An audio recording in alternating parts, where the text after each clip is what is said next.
Seria bastante, mas Maria ist schon wieder.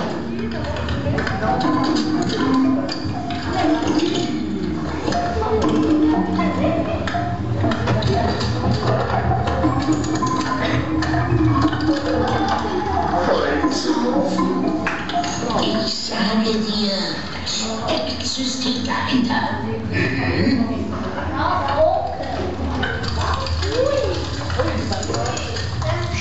Ich hasse dich. Da ist die Eiszeit vorbei, man freut sich, Sonne auf dem Bauch, zack, sind sie wieder da. Oh nein, ich hab Moos am Kopf.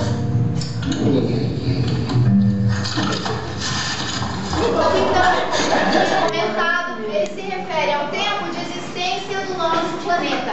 Nada mais do que o tempo entre o início de formação do nosso planeta e o momento que a gente vive hoje. Todo esse período, os cientistas deram o nome do tempo geológico. Nesse período, aconteceram inúmeras transformações no espaço da Terra. A Terra é igual desde que se formou 4,6 milhões de anos? Não. Nós já vimos que não, certo?